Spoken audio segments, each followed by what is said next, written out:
நான் உனக்கு போதித்து நடக்கும் பாதையை நாள்தோறும் காட்டுவேன், பயப்படாதே. நான் உனக்கு போதித்து நடக்கும் பாதையை நாள்தோறும் காட்டுவேன், பயப்படாதே. நான் உனக்கு போதித்து நடக்கும் பாதையை நாள்தோறும் காட்டுவேன், பயப்படாதே. இசைக்கு சிட்டுனா இன்றோடு முடிந்தது இசைக்கு சிட்டுனா இன்றோடு முடிந்தது மகனே.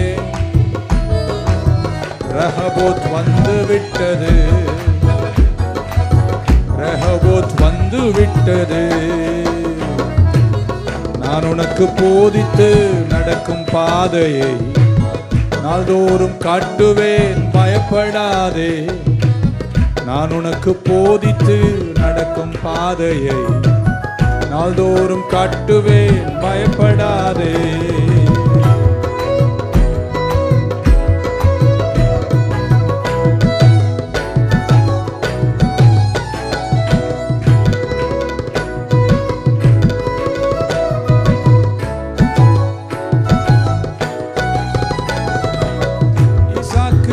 விதைத்து 100 மடங்கு அறுவடை செய்தான். ஈசாக்கு விதை விதைத்து 100 மடங்கு அறுவடை செய்தான். உன்னையும் ஆசீர்வதிப்பே, உன்னையும் ஆசீர்வதிப்பே. நான் உனக்கு போதித்து நடக்கும் பாதையை நாள்தோறும் காட்டுவேன், பயப்படாதே. நான் உனக்கு போதித்து நடக்கும் பாதையை நாள்தோறும் காட்டுவேன், பயப்படாதே.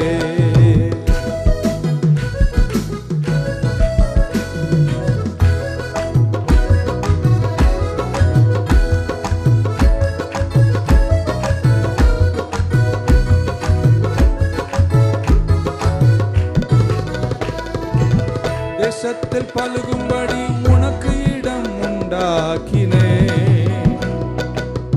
தேசத்தில் பழகும்படி உனக்கு இடம் உண்டாக்கினே. ரஹபோத் உனக்கு உண்டு,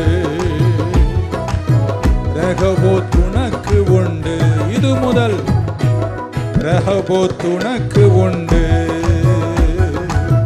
நான் உனக்கு போதித்து நடக்கும் பாதையை நாள்தோறும் காட்டுவேன், பயப்படாதே. நான் உனக்கு போதித்து நடக்கும் பாதையை நாள்தோறும் காட்டுவேன், பயப்படாதே.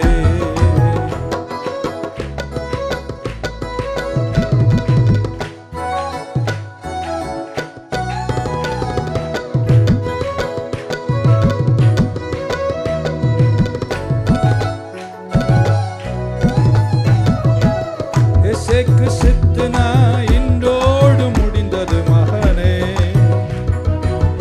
இசைக்கு சித்துனா ரஹபோத் வந்து விட்டது, ரஹபோத் தொடங்கி விட்டது. நான் உனக்கு போதித்து நடக்கும் பாதையை நாள்தோறும் காட்டுவேன், பயப்படாதே. நான் உனக்கு போதித்து நடக்கும் பாதையை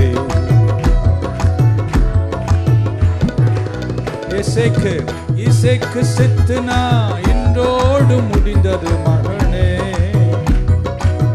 இசைக்கு சித்துனா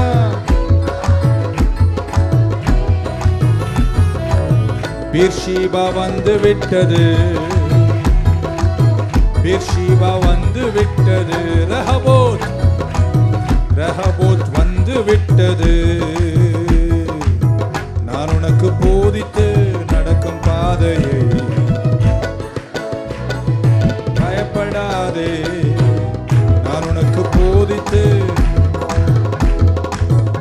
நாள்தோறும் காட்டுவேன், பயப்படாதே. I have something to teach you today. வேதம் கற்றுக்கொள்ளும் மாணவர்களாகவே சாகும் வரை இருந்திட வேண்டும். யாருமே பைபிளில் மட்டும் நான் முடிச்சிட்டேன் அப்படின்லாம் சொல்ல முடியாது. பைபிள் ஒரு கடல், அதை படித்து கொண்டே இருக்கணும். அதன் கீழ் நீங்கள் ஆசீர்வதிக்கப்படுவீர்கள். நீங்கள் இன்னும் நிறைய பேர் நிற்கிறீங்க, கர்த்தருக்குள்ள நிற்கிறீங்க, விசுவாசத்தில் நீங்கள் நிலைத்து இருக்கிறீர்கள். எவ்வளவோ துன்பங்களும் கஷ்டங்களும், போன வாரம் உங்கள் கூட பேசுனது உங்கள் நினைவிருக்கும். நெருக்கடிகள் வரும்போது நான் என்ன செய்யணும், எப்படி வாழ வேண்டும் என்று உங்களுக்கு கற்றுக் கொடுத்தேன். ஸோ செய்திகள் எல்லாமே வாழ்க்கை அனுபவங்களை சார்ந்து உங்களை லட்சியக்கரை சேர்க்கக்கூடிய எண்ணங்களோடு உங்கள் கூட பேசிக்கொண்டிருக்கோமே தவிர, இது ஜஸ்ட் ஏதோ ஒரு ஊழியத்தை தடலு பொடல் என்று வளர்ப்பதற்காக ஆடலும் பாடலும் கொண்டாட்டமும் பிரம்மாண்டமும் அல்ல. என் கீழ் கர்த்தர் யார் வருகிறார்களோ இருக்கிறார்களோ, இந்த மந்தைக்கு தேவையான ஆகாரத்தை கொடுத்து அவர்களை அறையில் சேர்க்கும் வரை உங்களை வார்த்தையால் வழிநடத்தும் பொறுப்பில் நான் நின்று கொண்டிருக்கின்றேன். மத்தேயு சுவிசேஷம் 7ஆம் அதிகாரம் 24 27 வசனம் வரைக்கும், மேத்யூ சாப்டர் 7 24 through 27. ஆழ்ந்து நீங்கள் என் கூட வந்தீங்கன்னா மெல்ல நான் கொண்டு போய் ஒரு அரை மணி நேரத்தில் முடித்து ஆராதனையோடு ஜெபத்தோடு இந்த பங்கை முடிக்க விரும்புகிறேன். மீண்டும் நாளைக்கு 4 ஆராதனைகளிலும் உங்களை நான் சந்திப்பேன். இங்கிலீஷில் படிக்கிறேன் நான், உங்களுக்கு நீங்கள் கவனிங்கள் உங்கள் வேதத்தின் மொழிகளில். 24ஆம் வசனத்தில் இயேசு he uses the first word therefore. English தெரிஞ்சாலும் தெரியலனாலும் என் கூட சொல்லுங்க therefore. இங்கிலீஷ் தெரிஞ்சவங்களுக்கு தெரியும், அந்த வார்த்தை ரொம்ப ஒரு முக்கியமான வார்த்தை. நான் பைபிளை தான் இன்னைக்கு உங்களுக்கு கற்றுத்தரேன். therefore whoever hears, போன வாரமும் இதை தான் படித்தோம். therefore whoever hears these sayings of mine and does them, I will liken him to a wise man who built his house upon the rock. And the rain descended, the floods came and the winds blew. The rain descended, the floods came and the winds blew and beat on that house, and it did not fall, for it was founded on the rock. பக்கத்துல ஒருத்தர் சொல்லுங்க, நானும் அந்த பாறையின் மேல தான் கட்டினேன், அதனால தான் இன்னைக்கு நிக்கிறேன். But everyone who hears these sayings of mine, everyone who hears these sayings of mine and does not do them will be like a foolish man who built his house on the sand. The rain descended, the floods came, the wind blew. The rains descended, the floods came and the winds blew, and it beat on the house and it fell, and great was its fall. அடுத்த வசனம் 2 வசனம். And so it was when Jesus had ended these sayings that the people were astonished at his teaching, for he taught them as one having authority, not as the scribes. இப்போ சம்பவம் நிகழ்ச்சி உங்களுக்கு தெரியும். ஒரு மனிதன் பாறையின் மேலே வீடை கட்டினான். அவனை யாரோடு இயேசு ஒப்பிடுகிறார்? என் வார்த்தையை கேட்டு அதன்படி செய்கிறவன் கட்டினான். வெள்ளம் வந்தது, புயல் வந்தது, காற்றடித்தது, ஆனால் அந்த வீடு நாசமாகவில்லை. இன்னொருத்தர் கேட்டாரு, கேட்டதையின்படி செய்யவில்லை.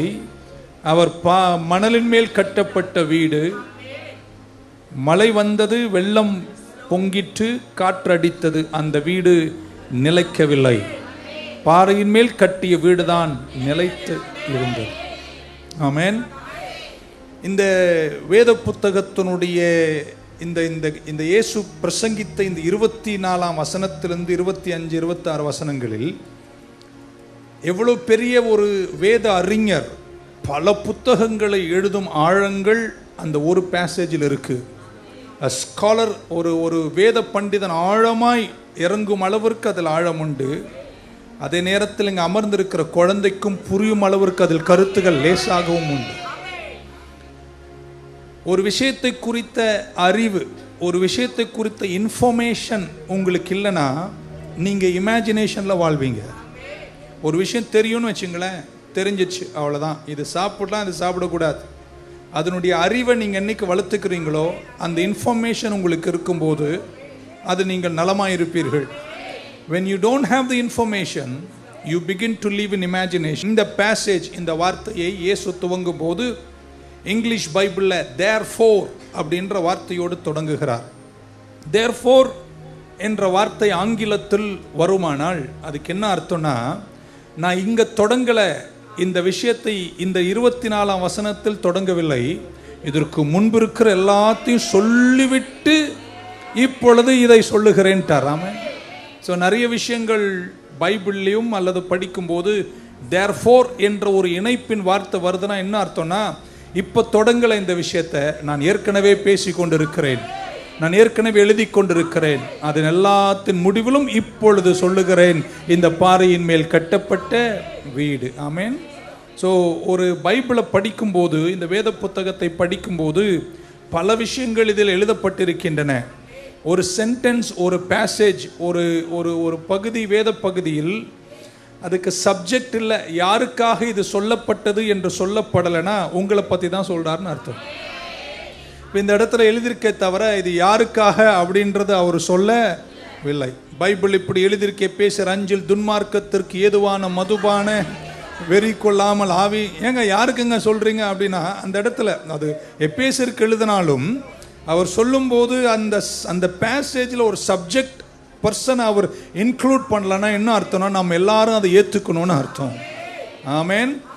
அதே போல் பைபிளில் கன்ஜங்ஷன், இணைப்பு வார்த்தைகள் பைபிளில் வருகின்றன. அந்த இணைப்பு வார்த்தைகளை படித்தாலே அது ரொம்ப ஆழமானவைகள். நீங்கள் என்னை பார்த்து விட இவருக்கு எது இதெல்லாம் இப்போ எங்களுக்கு தேவையா பாஸ்டர், கொஞ்சம் கண்ணீரை தொடச்சேன், கொஞ்சம் படிய.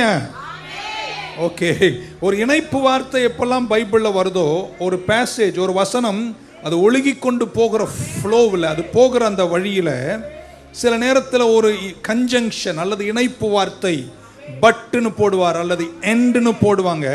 அந்த வார்த்தை வருதுனாலே அங்கே ஏதோ ஒரு வித்தியாசம் இருக்கின்றன. ஒரு வசனம் ஒரு வழியாய் வரும், நடுவில் ஒரே ஒரு இணைப்பு வார்த்தை இங்கிலீஷில், அந்த வசனம் வேறு வழியாய் போகும். எக்ஸாம்பிள் காட்டுகிறேன். ரோமர் திருப்பவன் 6:23 பாவத்தின் சம்பளம் மரணம், ஆனால் நித்திய ஜீவன் அப்படின்னு வேற ஒரு பக்கம் பாவத்தின் சம்பளம் மரணம் என்றாரு, but the gift of God is eternal life. என்னைக்கு அந்த இணைப்பு வார்த்தை நடுவில் வருதோ, ஒரு வழியாய் வந்த வார்த்தை வேறு வழியாய் காட்டுவார். ஒரு பக்கம் அவர் சொல்றாரு பாவத்தின் சம்பளம் மரணம், ஆனா என்னுடைய ஈவோ நித்திய ஜீவன். இந்த ஒரு வார்த்தை பேசேஜை வேற பக்கமா திருப்பிடும்.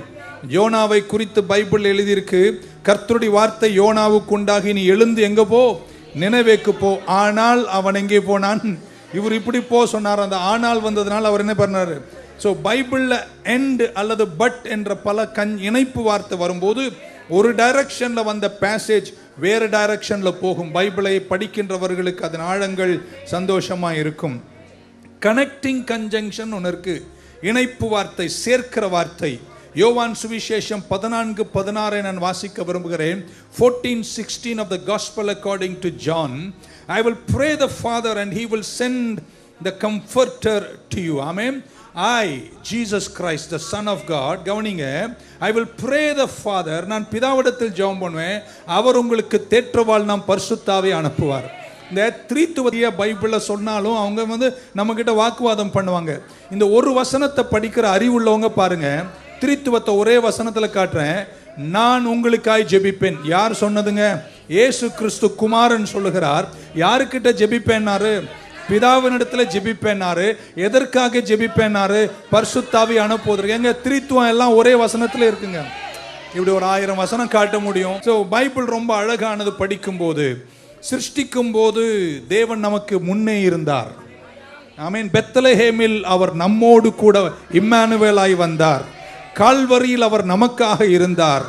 பெந்தேகோஸ்து வந்தபோது அவர் நமக்குள்ளே வந்து விட்டார்.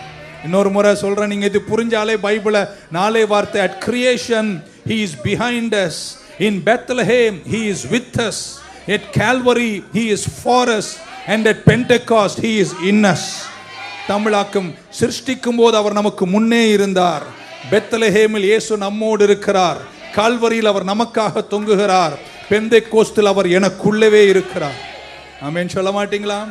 எப்படி இன்னொரு வசனம் பழைய ஏற்பாட்டில் இந்த ஜெபத்துக்கு பயன்படுத்துவோம். நாளாகமத்தில், என் பேரை கொண்ட என் ஜனங்கள் தங்களை தாழ்த்தி என் முகத்தை தேடினால் அப்பொழுது அப்படின்னு இங்கிலீஷ்ல, if my people that are called by my name humble themselves, forsake the wicked ways and they will follow me, then I will answer the prayer.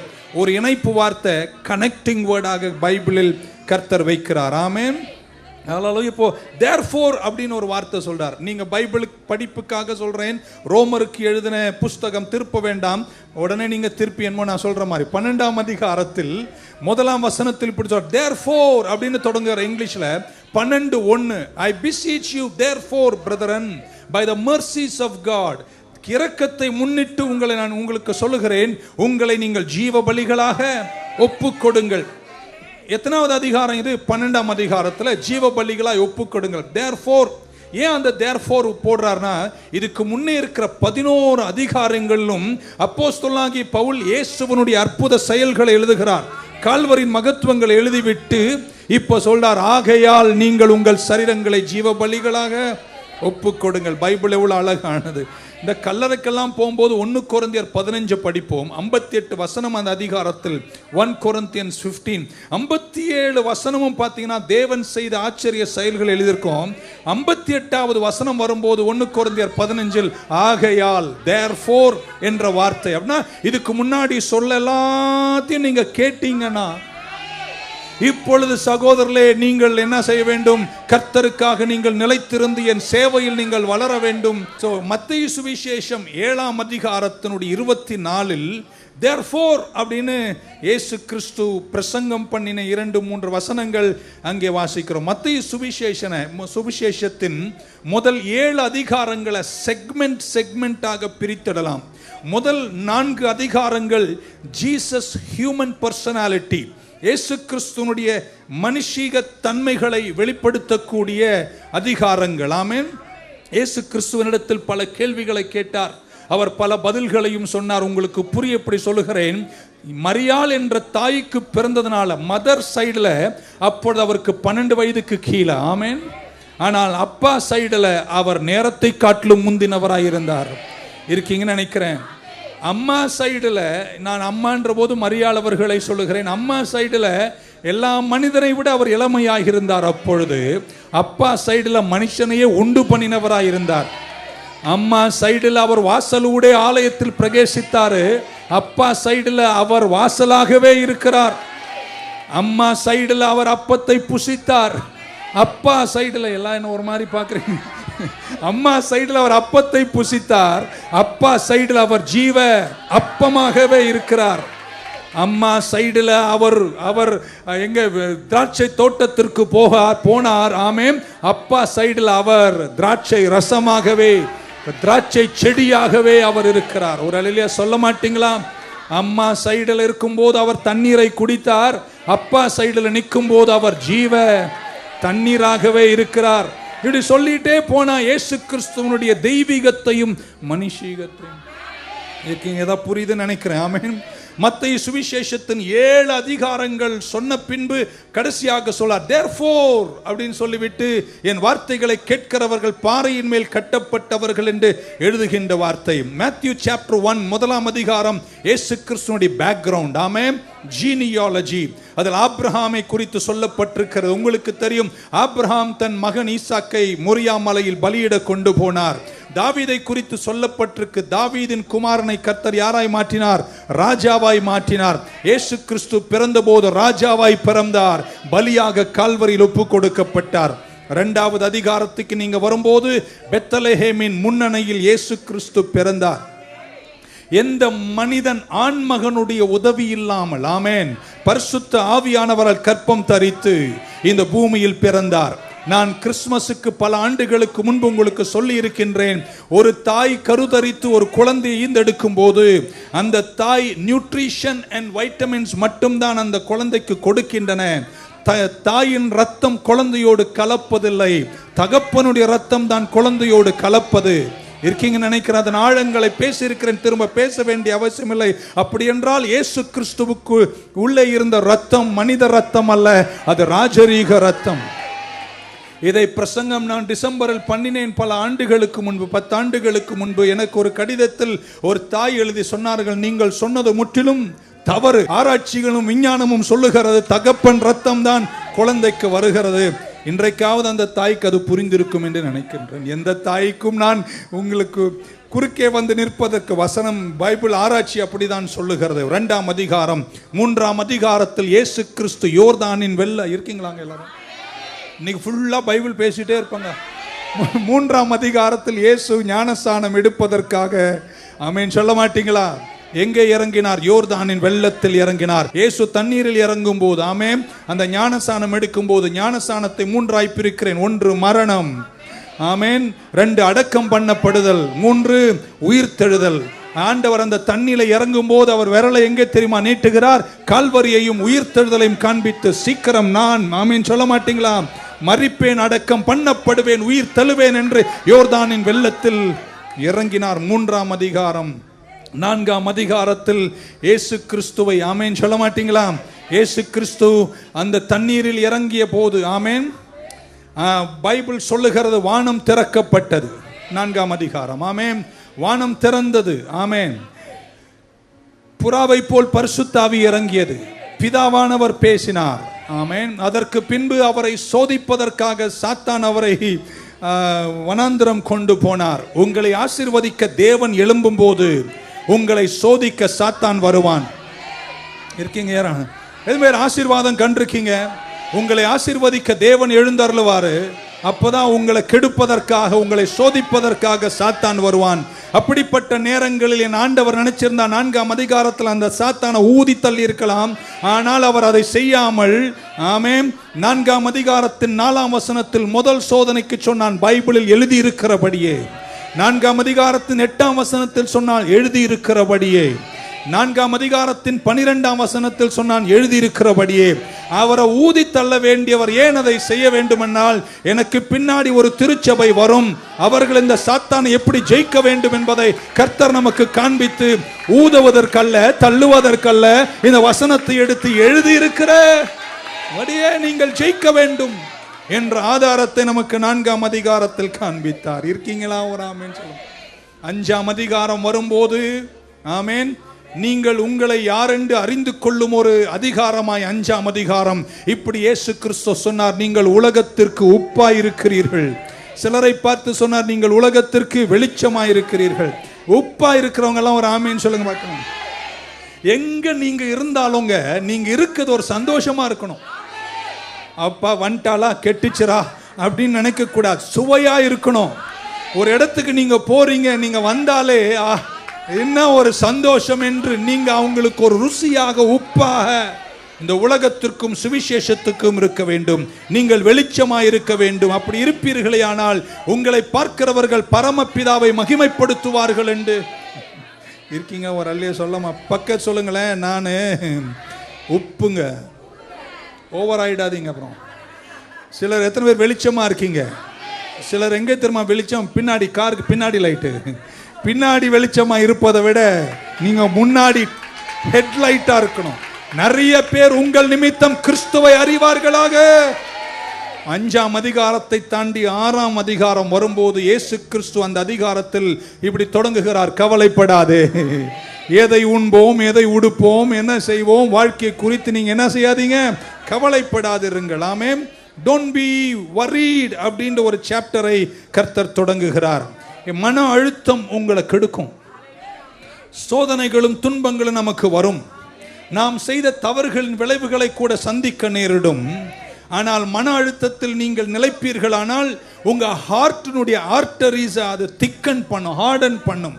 அது உங்களுக்கு இதய நோயை ஏற்படுத்தும். மன அழுத்தம் உங்கள் பிபி, பிளட் பிரஷரை இருக்கீங்க தெரியாத மாதிரி நடிக்கிறீங்க.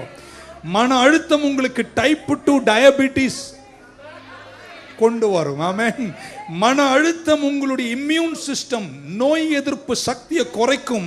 போற வர ஜுரம் எல்லாம் உங்ககிட்ட வந்துடும். மன அழுத்தம் கண்ட வியாதிகளெல்லாம் உங்ககிட்ட இழுக்கும். ஏசு அழகாய் சொல்றார், கவலைப்படாதே. நான் ஒரு 7 முறை சொல்வேன், ஆமென், கவலைப்படாதே. எதை உண்போம், எதை உடுப்போம், எதை புசிப்போம், ஜீவனை குறித்து கவலைப்படாதே, எதிர்காலத்தை குறித்து கவலைப்படாதே. ஆமென் சொல்ல மாட்டீங்களா? ஆகாயத்து பறவைகளை போஷிக்கிற தேவன், இந்த லீலிகளை எல்லாம் சாலமோனின் திரைகளை காட்டிலும் அழகாக உடுப்பித்திருக்கிற தெய்வம் உன்னை கைவிடுவாரா? இப்படி சொல்ல போறவங்க எதிர்காலம் நல்லா இருக்கும். உங்க சரீரம் நல்லா இருக்கும், உங்க பொருளாதாரம் நல்லா இருக்கும் என்று சொல்லிவிட்டு 6ஆம் அதிகாரம் 33 இப்படி சொல்றார், முதலாவது தேவனுடைய ராஜ்யத்தையும் அவருடைய நீதியையும் தேடுங்கள், அப்பொழுது மற்ற இவை எல்லாவற்றையும் நான் உங்களுக்கு. 6 அதிகாரத்தை சொல்லிவிட்டு 7ஆம் அதிகாரம் துவங்குகிறார். தொடங்கின உடனே அவர் ஒரு வார்த்தை இப்படி சொன்னாரு. 7ஆம் அதிகாரத்தில் 1ஆம் வசனம் இங்கிலீஷ் பைபிள்ல do not judge அப்படின்றார். எல்லாம் ஜட்ஜ்னு சொல்லுங்க பார்க்கலாம். எனக்கு தெரிஞ்சு இப்பெல்லாம் ஒரு படித்து விட்டு ஒரு லா படிச்சு விட்டு ஒரு ட்ரைனிங் போயிட்டா ஜட்ஜ் ஆயிடலாம், 30 வயசுல ஜட்ஜ் ஆகுறாங்க. என்னுடைய காலத்துல இருக்கணும், ஒரு 20-30 வருஷம் முன்னாடி எல்லாம் ஒரு ஜட்ஜ் ஆகணும்னா முதல்ல இருக்கீங்களாங்க, பள்ளிக்கூடம் படிக்கணும், பள்ளிக்கூடம் படிச்சதுக்கு அப்புறம் காலேஜ் படிக்கணும், அதுக்கப்புறம் சட்ட கல்லூரியில் படிக்கணும், அதுக்கப்புறம் ஒரு பார் கவுன்சிலில் சேர்ந்து பல வருஷங்கள் அவர் ஒழுங்காக இருந்து தன்னுடைய சட்டத்தினுடைய பிராக்டிஸை பண்ணணும். பல வருஷ அனுபவம்க்கு பின்பு பல எக்ஸாம் எழுதின பின்னாடி அவர் ஒரு நீதிபதியாக நீதி அரசராக அமருவார். இருக்கீங்களாங்க? அதுக்கப்புறம் அவர் பல பேர் என்ன செய்வார், நியாயம் தீர்ப்பார். நம்மால் எதுவுமே படிக்க மாட்டான், உட்கார்ந்து ஒரே பார்வை தான். நாம சொல்ல மாட்டீங்களா? அப்படி வரும்போதே சொல்லுறான், எங்க இருந்து வாங்கினா அப்படின்னு. நியாயம் தீர்க்கின்ற அந்த திறன் சிலருக்கு கொடுக்கப்பட்டிருப்பதை கண்டு நான் ஆச்சரியப்படுகிறேன். நாமே 40 வருஷம் படித்து 50 வருஷம் படித்து ஜட்ஜா இருக்கிறார்கள். என்ன பண்ண சமுதாயம் அப்படி நம்மை நடத்துகிறது, அதையும் தாங்கி கொண்டுதான் போய்கொண்டிருக்கிறோம். 7 அதிகாரங்களை போதித்த பின்னாடி இப்படி எழுதுகிறார் இயேசு கிறிஸ்து. இருக்கீங்களா உயிரோடு? therefore அப்படின்றார், ஆகையால் அப்படின்னு சொல்லிவிட்டு என் வசனங்களை யாரெல்லாம் கேட்கிறார்களோ, பக்கத்துல சொல்லுங்களேன், இவ்வளவு நேரம் பேசிட்டு இருந்தார், ஏதா கேட்டுச்சா அப்படின்னு. சிலரெல்லாம் இங்கே சரீர பிரகாரமா இருக்கிறீர்கள், ஆனால் காதுகள் இங்கே இல்லை. நிறைய பேர் இன்னைக்கு உயிரோடு சரீர பிரகாரமாய் தான் சர்ச்சில் இருக்காங்க. 10% மக்களுக்கு தான் வார்த்தை போய் சேருது, மீதி அங்க உட்கார்ந்து கேட்கிற மாதிரி இருக்கீங்க. ஆமென். சிலருக்கு இப்பவே நினைவு வந்து விட்டது, இன்னைக்கு ராத்திரி என்ன சமைக்கலாம் அப்படின்னு. ஓகே, இருக்கீங்கன்னு நினைக்கிறேன். கேட்பது ரொம்ப அவசியம். மத்தேயு 11:15 இயேசு சொல்கிறார், காதுள்ளவர்கள் கேட்க கடவுள் அப்படின்னா இந்த காது குறித்து சொல்லுங்க. கேட்பதில் ஒரு ஃப்ரீக்வன்சி, ஒரு ஆழம், ஒரு டைமென்ஷன் இருக்கு. நீங்கள் வசனத்தை அப்படி கேட்கிறவா இருக்க வேண்டும். ஆமென். இருக்கீங்களாங்க? பக்கம் சொல்லுங்க, கேட்கறது ரொம்ப அவசியங்க அப்படின்னு. உங்களுக்கு தெரியுமோ தெரியாதோ, ஒரு தாயின் கருவில் ஒரு குழந்தையை கர்த்தர் பொருத்தும் போது மற்ற எந்த சென்சஸுமே, மற்ற எந்த 6 அறிவில் 5 அறிவுன்னு சொல்லுவாங்க பாருங்க, அந்த அறிவிலேயே மற்ற எந்த அறிவும் வளர்வதற்கு முன்பாக ஒரு குழந்தைக்கு வளருகிற முதல் அறிவு எது தெரியுமாங்க? கேட்கிற அறிவு. இருக்கீங்கன்னு நினைக்கிறேன். ஆண்டவர் அதை தான் முதல்ல தாயின் கருவில் ஒரு குழந்தைக்கு டெவலப் பண்றார். அப்படின்னா நீங்க குழந்தைய வயிற்றுல வச்சுட்டு கண்டதெல்லாம் பேசாதீங்க, அது கேட்டுட்டு இருக்கு. வரல பாருங்க, நீங்க ஸ்டூபிட் இடியட்லாம் பேசுவீங்க பாருங்க, அதெல்லாம் அது கேக்குது. 3 வயசாகி அதுக்கு நாக்கு வந்தோடனே அது ஸ்டூபிட்னு நீங்க ஆச்சரியப்படுறீங்க, இது எப்படிடா தெரியும்? நீ பிரெக்னண்டா இருக்கும் போதே சுத்தி. அதனால உங்க குழந்தை தாயின் கருவில் இருக்கும் போது நீங்கள் கண்டதெல்லாம் பேசுவதற்கு ஒரு பிரெக்னன்ட் மதரை குறிப்பிட்ட எல்லைகளுக்குள்ளே பாதுகாக்கும் வார்த்தைக்குள்ளே தான் வைக்க வேண்டுமே தவிர கண்டடத்தில் எல்லாம் செல்லக்கூடாது. என்றால் உங்கள் குழந்தை எல்லாவற்றையும் கேட்டுக்கொண்டுதான் இருக்கின்றன. இருக்கீங்க நினைக்கிறேன். ஆமென் சொல்ல மாட்டீங்களா? ஹalleluya. The first instrument that begins to work before birth is hearing. ஆமென். ஒரு முதல் கருவி, ஒரு அறிவு குழந்தைக்கு வளர்கின்ற ஃபர்ஸ்ட் இன்ஸ்ட்ருமெண்ட் எதுனா கேட்கிறதுங்க. ஆண்டவர் எவ்வளவு நல்லவர் தெரியுமாங்க? விசுவாசம் எப்படி வருவான்? கேள்வினால வருது. கேள்வி கர்த்தருடைய வார்த்தையிலிருந்து வருது. இதை தாங்க முதல்ல கர்த்தர் கொடுக்கிறார். நம்மால் பிறந்து 40 வருஷம் ஆச்சான், இன்னும் கேட்க மாட்டான் ஒழுங்கா. ஆமென். இன்னிலிருந்தாவது வசனத்தை நீங்கள் நலமாக கேட்க வேண்டும். இப்ப நல்லா கேட்டுக்கோ. முதல் இன்ஸ்ட்ருமெண்ட்டும் கேள்விதான். ரொம்ப ஆழமான சொல்ல போறேன். லாஸ்ட் இன்ஸ்ட்ருமெண்ட்டும் கேள்விதான். உங்க வயதான தாத்தாவோ பாட்டனோ யாரோ ஒருத்தர் கோமால இருக்காரு, வென்டிலேட்டர்ல இருக்காரு, தயவு செய்து சொல்றேன், அங்க போய் எந்த கல்றல் அடக்கம் பண்ணலான்னு பேசாத. ஏன்னா அது கோமால இருந்தாலும் அதுக்கு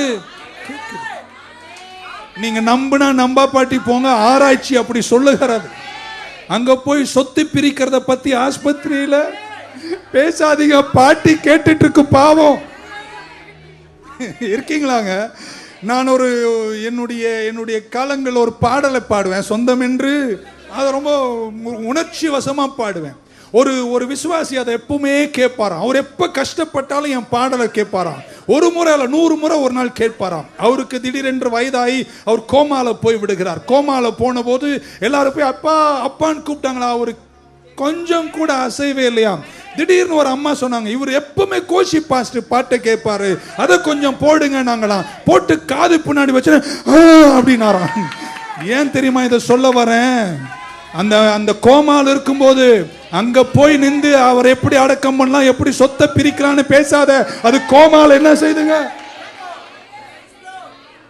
The first instrument is hearing and the last instrument is hearing. So hearing is a very very very powerful thing. இப்போ கூட நான் பேசுற ஆழங்களை கேட்கிறவர்கள் இருந்தால் ஒரு அல்லேலூயா சொல்ல மாட்டீங்களா? ஹalleluya. அதனால தான் சர்ச்சில் நீங்க வரும்போது நீங்க சூஸ் பண்ற சேர், உட்கார்ற அந்த இடம் நல்ல விசுவாசியா பார்த்து, வசனத்தை கேட்கிறவங்க பக்கத்துல உன்னை நோண்டிக்கிட்டு குத்திக்கிட்டு திருப்பிக்கிட்டு உன்னை கேட்க விடாம பண்றவங்க கிட்ட போய் தயவு செய்து சர்ச்சில் உட்கார்ந்து. ஏன்னா விசுவாசம் கேள்வினால வருகிறது, கேள்வி கர்த்தருடைய வார்த்தையிலிருந்து வருகிறது. Hearing is very powerful. ஒரு ஆமென் சொல்ல மாட்டீங்களா? ஆமென். சோ இந்த விஷயத்தை கர்த்தர் சொல்லி சொல். therefore ஒரு நேரம் இன்ட்ரோடக்ஷன் தான் பேசுறேன். நீங்கள் இந்த வார்த்தைகளை கேட்கும்போது 24ஆம் வசனம், when you hear these words, எதை சொல்லுகிறார்? இங்கிலீஷ்ல அல்லது கிரீக்ல லோகோஸ், எழுதப்பட்ட வார்த்தைகள். ஆமென். எழுதப்பட்ட வார்த்தைகள் என்னைக்கு பேசப்படுகிறதோ அன்னைக்கு அது ரேமாவாய் மாறுகிறது. சோ வார்த்தையில் 2 வகை உண்டு, ஒன்று லோகோஸ், இன்னொன்று ரேமா வார்த்தைகள். எல்லா வசனமும் கர்த்தருடைய சுவாச காற்று, எல்லா வசனமும் கர்த்தருடைய காற்று, எல்லாம் நம்முடைய ஜீவனத்திற்கு வெற்றிக்காக கொடுக்கப்பட்டது. இப்படி சொல்ல போறேன், இந்த லோகோஸ், இந்த வசனத்தை யாரெல்லாம் படிக்கிறார்களோ, ஒரு ஆமென் சொல்லுங்களேன் இன்னொரு வாட்டி. இந்த வசனத்தை யாரெல்லாம் படிக்கிறார்களோ அவர்கள் ஞானமாய் இருப்பார்கள். இந்த வசனத்தை யார் நம்புகிறார்களோ அவர்கள் ரட்சிக்கப்படுவார்கள். இந்த வசனத்தை யார் பயிற்சிக்கிறார்களோ அவர்கள் பரிசுத்தமாய் இருப்பார்கள். ஹalleluya. 39 அதிகாரம் ஓல்டு டெஸ்டமென்ட்ல, 27 அதிகாரம் நியூ டெஸ்டமென்ட்ல, 1189 அதிகாரங்கள், 31,214 வசனங்கள், 7,73,746 வார்த்தைகள் ஆங்கிலத்தில் இந்த பைபிள் லோகோஸ் என்று சொல்லப்படுகிறது. ஆதியில் வார்த்தை இருந்தது, அந்த வார்த்தை லோகோஸ். இதை படிக்கிறவர்கள் எல்லோரும் ஞானவான்களாய் இருப்பார்கள். இந்த வார்த்தையை கேட்டதின்படி செய்கிறவர்கள் யார்? பாறையின் மேல் கட்டப்பட்டவர்கள். பைபிள் கொண்டு வந்தவங்க மட்டும் ஒரு அல்லேலூயா சொல்லும். ஹalleluya. ஆமென். ஒரு நாள் என்னுடைய மகள் சாரா என்னை கூப்பிட்டாள். ஆமென். நான் போன் எடுக்கவில்லை. ஆமென் சொல்ல மாட்டீங்களா? சும்மா ஒரு எக்ஸ்பிளனேஷன் அப்படியே புரிய வைக்கலாம் நினைக்கிறேன். நான் போன் எடுக்கவில்லை. மீண்டும் என்னை கூப்பிட்டார், நான் எடுக்கவில்லை. மீண்டும் என்னை கூப்பிட்டார், அப்பொழுது நான் எடுத்தேன். ஆமென். என்ன தெரியுமா சொன்னாரு? இப்போ எனக்கு பேச நேரம் இல்லை, டெக்ஸ்ட் அனுப்பிச்சிருக்கேன் படிச்சுக்கோன்னாரு. இருக்கீங்களாங்க? ஆமென் சொல்ல மாட்டீங்களா? அப்படின்னு என்ன சொல்ல, 3 முறை உன்னை கூப்பிட்டேன், நீ என்ன செய்யல? கேட்கல. ஆனா நான் என்ன பேசணுமோ அது ஏற்கனவே உனக்கு என்ன பண்ணிருக்கேன்? எழுதி அனுப்பிச்சிருக்கேன். அதை என்ன போய் இப்படி வச்சுங்களேன். நான் அதை படிக்காம நீ கூப்பிடுற வரைக்கும், நீ பேசுற வரைக்கும் நான் எதுவும் செய்ய மாட்டேன்னா அவ சொல்றது என்னால கேட்க. சில விஷயங்கள் சொல்லுவாருங்க, சில விஷயங்கள் உனக்கு ஏற்கனவே எழுதி இருக்குங்க. ஒரு அலையில சொல்ல மாட்டீங்களா? உன் கஷ்டப்படும் போது, உதவிக்கு தத்தளிக்கும் போது சில நேரம் அவர் பேசுவார். பேசலனால நான் கவலைப்படலை, எனக்கு கர்த்தர் ஏற்கனவே எழுதியிருக்கிறார். எனக்கு ஒத்தாசை வரும், பர்வதங்களுக்கு நேராக என் கண்களை ஏறெடுக்கிறேன். எனக்கு ஒத்தாசை எங்கே இருந்து வரும்? வானத்தையும் பூமியும் உண்டாக்கின கர்த்தரிடத்திலிருந்து எனக்கு ஒத்தாசை வரும். முடிக்க ஆசைப்படுகிறேன். பத்திரம் நீங்க இந்த வசனங்களை யாரெல்லாம் கேட்கிறார்களோ, ஆமென், அதன்படி செய்கிறார்களோ, நான் அவர்களை யாரோடு ஒப்பிடுகிறேன் என்று சொல்லுகிறார்? அவர்கள் பாறையின் மேல் தங்கள் வீட்டை கட்டியவர்கள். கவனமாய் கேளுங்க, முடிச்சிட்டேன். அவர்கள் பாறையின் மேல் கட்டியவர்கள். ஜோஷுவாவுக்கு ஒரு நாள் கர்த்தர் ஒரு கேள்வியை மோசே மூலம் கேட்கிறார். ஜோஷுவா அந்த கேட்ட வார்த்தைக்கு பதில் சொன்னார், நானும் என் வீட்டாருமோ என்றாள். எத்தனை வருஷம் கேட்டாலும் நம்ம நிறைய பேர் ஓகே இருக்கீங்கன்னு நினைக்கிறேன். என் பிதாவின் வீட்டில் அநேக வாசஸ்தலங்கள் உண்டு, நான் போய் உங்களுக்காக ஒரு இடத்தை ஆயத்தம் பண்ணிவிட்டு நான் திரும்ப வந்து உங்களை என்னிடத்துல சேர்த்துக் கொள்வேன். கேட்டவர்கள் எத்தனை பேர் ஆயத்தமா இருக்கிறீர்கள்? இரண்டாம் வருகையிலே சீக்கிரம் வருவார். இருக்கீங்களா? கைகளால் கட்டப்பட்ட எல்லா வீடும் ஒரு நாள் ஒடிந்து போகும், ஆனால் பரிசுத்தாவி தங்கும் ஆலயமா இருக்கிற நீங்கள் இந்த வார்த்தைகள்லாம் கேட்கும் போது இது உங்களை கர்த்தருக்குள்ள நிலைக்க செய்ய வேண்டும். எல்லா கஷ்டம் வரும்போதும் ஆமென், இந்த வீட்டை கட்டுகிறவர்கள் இந்த வசனத்தை கேட்டு அதை கட்டுவதில் நீங்கள் கவனமாக இருக்க வேண்டும். ஏனென்றால் விசுவாசம் கேள்வினாலே. அப்ப ஆண்டவர் கேள்வி ரொம்ப அழுத்தி சொல்றாரு, கேட்கணும், கேட்டாதான் நீங்க செய்ய முடியும். கேட்கவே இல்லைன்னா எப்படிங்க செய்ய முடியும்? ஒரு 3 பேரை தட்டி சொல்லுங்க, 1 மணி நேரமாவது சிந்தை செதறாமல் கர்த்தருடைய வார்த்தையை கேளுங்கள். ஹல்லேலூயா. ஒருத்தர் என்ன செய்தாராம்? பாறையின் மேல கட்டினார். வந்துட்டேன். இருக்கீங்களா பாஸ்டர்? இப்பதான் மூச்சே விட்டார். இன்னொருத்தர் எங்கே கட்டினாராம்? மணல் மேல கட்டினார். சண்டே ஸ்கூல்ல கத்து கொடுத்தாங்க. பாறையும் மணலும் பிரிக்க முடியாத ஒன்று. அந்த காலத்தில் மணலை நாங்கள் ஏரியில் போய் எடுத்துகிட்டு வந்து தான் வீடு கட்டுவோம். இப்போ உங்களுக்கு மணல்லாம் அவ்வளோ சீக்கிரம் கிடைக்காது. என்ன சாண்டு தெரியுமா யூஸ் பண்ணுறாங்க? M sand. எம் சாண்ட் எங்கேருந்து தெரியுமா வருது? பாறையிலேருந்து தான் வருது. என் ஆண்டவர் அப்பவே ஞானம் உள்ளவர். ஓகே, விடுங்க. இருக்கீங்கன்னா ஒரு ஆமேன்னு சொல்ல மாட்டீங்களா? ஸோ பாறையையும் மணலை நீங்கள் என்ன செய்ய முடியாதுங்க, பிரிக்க முடியாது. ரெண்டும் ஒரே குடும்பம் தான், ஒரே குடும்பத்திலிருந்து வந்தது. இப்படி சொன்னா உங்க இயேசு என்ன சொல்றாருன்னு சொல்றேன். பாறை என்பது சாண்ட் ஆர்கனைஸ்டு, சாண்ட் என்பது ராக் டிஸ்ஆர்கனைஸ்டு. புரியாது? கேட்டாதான் புரியும். மணல் என்பது ஆமென், மணல் என்பது ஒழுங்கற்று போன பாறை, பாறை என்பது ஒழுங்கற்று நிற்கிற மணல். புரியாது? இந்த எம் சாண்ட் வருது பாத்தீங்களா, அது உடச்சி கிடைச்சி செதறி போய் ஊரெல்லாம் கொட்டிட்டு போவாங்க. கடைசியில் அது எப்படியோ ஊரில் போய் கொஞ்சம் சேர்ந்து அது வீடை கட்டுறாங்க. அது டிஸ்ஆர்கனைஸ்டு தான் சாண்டு. அந்த சாண்டு ஆர்கனைஸ்ட் ஆகும்போது அது என்னங்க, பாறை. ஒன்று சேர்ந்து நிற்கும் போது பாறை. இருக்கீங்கன்னு நினைக்கிறேன். ஆமென். எத்தனை பேர் இன்னைக்கு நல்லா கட்டுவீங்க? எனக்கு ஒரு உதவி செய்யுங்க. பக்கத்தில் 3 பேரை தட்டி சொல்லுங்க, இன்னிலிருந்து நான் என்னுடைய வீட்டை பாறையின் மேல ஒழுங்கா கட்டுவேங்க. இதுவரைக்கும் நடந்ததை பேசாதீங்க. நேற்றைய தினம் நேற்றையோடு முடிந்தது. இன்று தொடங்கியாவது கர்த்தருடைய வசனத்தை கேட்டு நல்ல வீட, இந்த பூமிக்குரிய வீட சொல்லலாம். அவரு உங்க வாழ்க்கையை நீங்கள் நலமாய் கட்ட வேண்டும். இருக்கீங்களா? இப்படி சொல்லி நான் முடிச்சிடுறேன். நீங்கள் உங்கள் வீட்டை கட்டும்போது எதிர்காலத்தை சிந்தனையில் கொண்டுதான் கட்ட வேண்டும். ஒருவர் ஆழமாய் அஸ்திவாரத்தை எடுத்துட்டே இருந்தார் வீடை கட்டுறதற்கு. ஆமென். இன்னொருத்தர் சடன்னு அஸ்திவாரத்தை மணல் மேல கட்டுறார். ஒருத்தருக்கு லேட் ஆகுது, ஒருத்தர் வேகமா முடிக்கிறார். ரொம்ப ஸ்பீடாவும் போய் சிக்கிக்காதீங்க எங்கேயும். ஆழங்கள் உள்ளவர்களாயிருங்கள். இப்ப சொன்னா புரிஞ்சுப்பீங்க. அவர் பாறையின் மேல் கட்டுகிறார், இன்னும் அவர் அஸ்திவாரத்தை நோண்டி கொண்டிருக்கிறார். மணலின் மேல் கட்டியவர் செவர் கட்டி முடிச்சிட்டார். அதுக்குள்ள பாறையின் மேல் கட்டியவர் இன்னும் அஸ்திவாரத்தை வெட்டி கொண்டிருக்கிறார். மணல் மேல் கட்டியவர் ரூஃபே போட்டு முடிச்சிட்டார், ஜல்லி போட்டு முடிச்சிட்டார். நான் இந்த வீட்டை சொல்லவில்லை, வாழ்க்கை வீட்டை சொல்லுகிறேன். சிந்தியுங்கள்.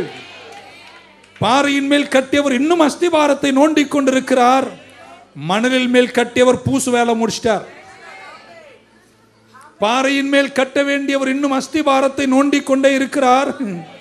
மணல் மேல் கட்டியவர் பிளம்பிங் கூட முடிச்சிட்டார். பாறையின் மேல் கட்டியவர் இன்னும் அஸ்திவாரத்தை நோண்டி கொண்டிருக்கிறார். மணலில் மேல் கட்டியவர் டைல் ஒர்க் எல்லாம் முடிச்சிட்டார். ஒயிட் வாஷிங் நடந்துட்டு இருக்கு. ஆமேன் சொல்ல மாட்டீங்களா?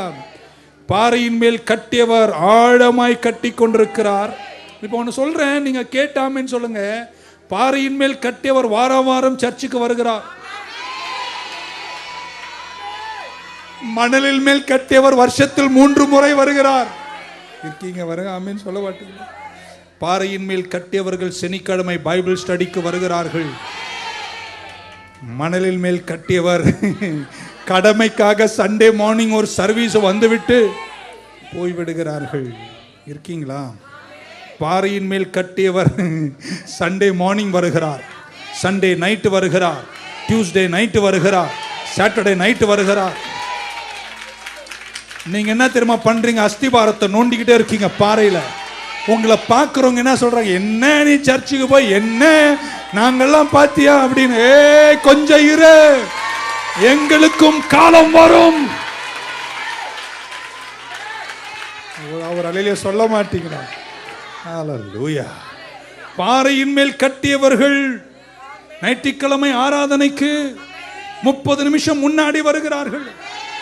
முடிந்து ஆசீர்வாதம் போட்டு பின்னாடி தான் வெளியே போகிறார்கள். மணலின் மேல் கட்டியவர்கள் 30 நிமிஷம் லேட்டு, முடிக்கிறதுக்கு முன்னாடி வீட்டுக்கு ஓடி போகிறது. இருக்கீங்களா? நீங்க ஆழமா கட்டணும். உங்களை பார்க்குறவங்க ஒன்று சொல்லுவாங்க, என்ன இவ்வளோ லேட்டு? ஜெபம் பண்றாங்க இல்லையா, சொல்ற சர்ச்சுக்கு போற, எல்லா சர்வீஸுக்கும் போற, இன்னும் நடக்கல. நீங்க என்ன தெரியுமா சொல்லணும்? என் அஸ்திபாரத்தை ஆழமா,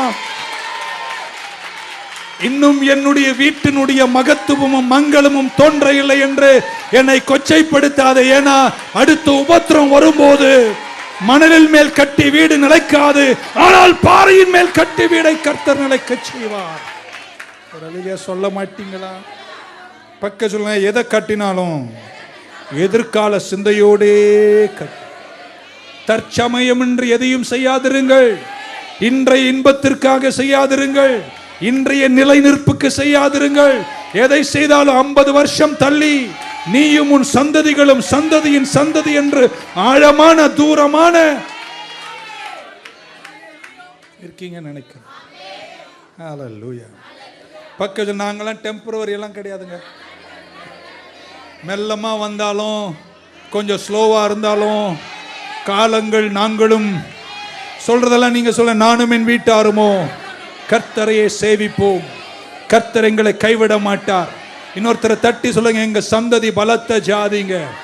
இவ கையை உயர்த்துங்க. சீயோனிலிருந்து உன்னை ஆசீர்வதிப்பேன், எருசலேமின் வாழ்வை காண்பாய், உன் பிள்ளைகளின் பிள்ளைகளையும்.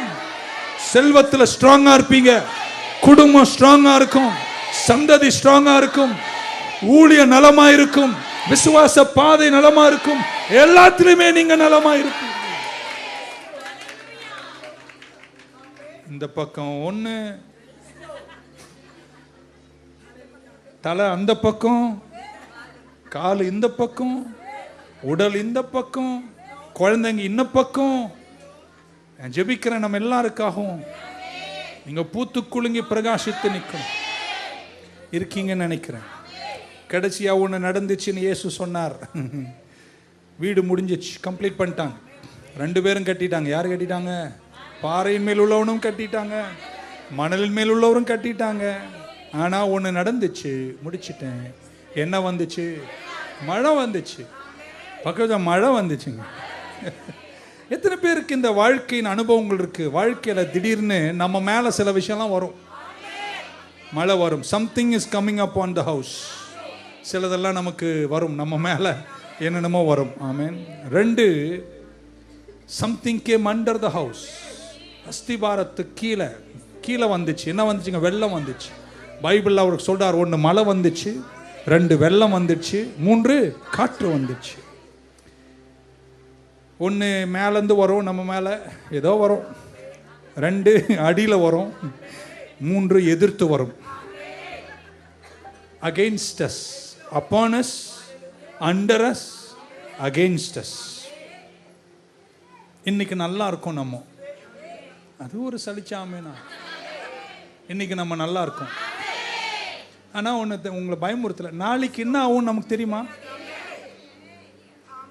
இயேசு சொல்றார், when the rain comes அல்லது flood comes. ஸோ வரும் அப்படின்றார். இந்த வாழ்க்கையில் மழை வரும். ஹல்லேலூயா. லைட்டாக மேலேருந்து கொஞ்சம் மழை துளியெல்லாம் விழுந்தா நீங்கள் யாரும் அப்படி செதறி போகிறதெல்லாம், அதிகபட்சம் அதில் வந்தால் ஒரு மூக்குச்சளி வரும், ஒரு கோல்டு வரும், ஒரு ஜலதோஷம் வரும், அவ்வளோதான். அதை நீங்கள் என்ன செய்வீங்க? ஜெயிச்சிருவீங்க. மழை தாங்கிடுவீங்க. ஆனால் வெள்ளம் அடியில் வந்துச்சுன்னா, வெள்ளம் அடியில் வருதுன்னா என்ன தெரியுமா, நிற்கிற உங்கள் அஸ்திபாரம் கூட நிற்க முடியாத அளவு, இருங்க நல்லா கேட்டு, நீங்கள் நிற்கிறீங்க பாருங்க, நிற்கிற இடத்துல கூட நிற்க முடியாத அளவிற்கு பிரச்சனைகள் வரும். ஊழியம்னு வரங்க, என்னன்னு தெரியாது, ஏதோ ஒரு சின்ன பையனா ஊழியத்துக்கு வந்துட்டேன், அப்பா இருக்காங்க அம்மா இருக்காங்க, ஊழியம்னு தொடங்கிட்டோம். சொல்லி முடிக்கிறதுக்கு முன்னாடி அப்பா இருந்துடுறாரு, சொல்லி முடிக்க முன்னாடி அம்மா இருந்துடுறாங்க, தனியா தத்தளிச்சு நிக்கிறாங்க. நிக்கிற அஸ்திபாரம் குலுங்குற மாதிரி இருந்துச்சுங்க. ஆனா கடவுள் கிருபை சொல்லட்டுமாங்க, 31 வருஷம் அதற்கு பின்னாடி நிக்க கர்த்தர் கிருபை கொடுத்தார். எனக்கு அஸ்திபாரத்தையோ வீட்டையோ மாடியையோ எதையுமே எனக்கு கொடுக்கலங்க, செல்வத்தை கூட கொடுக்கலங்க. எத்தனை பேர் நீங்க சொல்ல முடியும், லேசா வர மலைய நீங்க ஜெயிப்பீங்க, ஆனா அஸ்திபாரமே வாரிட்டு போற மாதிரி வரும்போதும், இன்னைக்கு உங்களை பத்தி நான் சாட்சி சொல்ல, சிலர் நீங்கள் நிந்திருக்கிறீர்கள். இருக்கீங்களா? பக்கம் சொல்ல, இன்னும் நின்றுட்டாங்க, எப்படியே தாங்கிட்டாங்க அப்படின்னு. அது மட்டுமா வரும், காற்று வரும். காற்றை நான் எப்படி பார்க்குறேன்னா, நம்மளை இரிட்டேட் பண்ணுறதுக்குன்னே வரும். நம்ம வாழ்க்கையில் இருக்கின்ற நலமான காலங்களை நலமா வாழாதபடிக்கு வருத்தமா சஞ்சலமா வாழக்கூடிய காற்றுகள் நம்ம வாழ்க்கையில வீசுதுங்க. இது எத்தனை பேர் இன்னைக்கு சொல்ல முடியும்? மேலந்து மழை வந்துச்சு, அஸ்திபாரமும் குலுங்கிடுச்சு, எனக்கு விரோதமாய் காற்றும் அடிச்சது. 3 பேரை தட்டி சொல்லுங்க, ஆனா இன்னைக்கும் நான் நிக்கிறேன்னு சொல்றவங்க காரணம் என்ன தெரியுமா? இந்த வசனத்தை கேட்டு அதன்படி நடந்ததுனால கர்த்தர் உங்களை கைவிடாமல் இதுவரைக்கும் இருங்கீன்னா ஒரு அலையிலையா சொல்வீங்கன்னு நினைச்சேன்.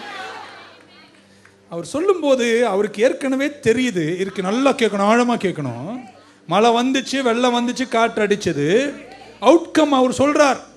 என்ன முடிவு இருக்குன்றது யார் சொல்லிட்டார்? அப்பவே சொல்லுங்களாங்க. இயேசு சொல்றாரு, என்ன சொல்றாரு? பாறையில் மேல் கட்டிய வீடு நின்றதுங்க, மணலின் மேல் கட்டிய வீடு. இவ சர்ச்சுக்கு வரீங்க, வசனத்தை கேட்குறீங்க, ஜெபம் பண்றீங்க, பைபிள் படிக்கிறீங்க, ஆராதனை பண்றீங்க, அவுட்கம் அவருக்கு எப்பவே தெரியுது. ஏ சாத்தானே, என்ன இரிட்டேஷன் வந்தாலும், என்ன அஸ்திபாரம் குலுங்கினாலும், என்ன மலைகள் வந்தாலும், என் பிள்ளை உன்னை உட்காந்துருக்கு பாரு, இங்க ஒன்று உட்காந்துருக்கு, எனக்கு தெரியும், அது பாறையில் மேல் கட்டிய வீடு, அது நிற்கும். இன்னொன்னு அப்படி பயங்கரமா வரும் பாருங்க, சண்டே. அவர் ஏற்கனவே முடிவு சொல்றாரு, இது வசனத்தை அதன்படி செய். சண்டே கிறிஸ்மஸ் கிறிஸ்டியன் அல்ல, நீங்க கர்த்தருடைய பிள்ளைகள். ஏங்க ஒன்று சொல்றேங்க, அவுட்கம் அவர் சொல்றாருங்க. என்ன தெரியுமா சொல்றாரு? நீ சும்மா இதெல்லாம் பண்ணிக்கிட்டு, எப்பயா ஒரு வாட்டி அப்படி இப்படி பண்ணிக்கிட்டு, அவுட்கம் அவரே சொல்லிட்டார், இது நிற்கும். இது என்ன ஆண்டவர் இவ்வளோ ஆழமான இருக்கீங்களாங்க. ஆனா நீ வசனத்தில் என்ன செய்யணும்? வாரம் பேய் வருதா உனக்கு? வாரம் இப்படி பேய் வருதா உனக்கு? உலகத்தில் இருப்பவனை காட்டிலும் உனக்குள்ள இருக்கிறவர்.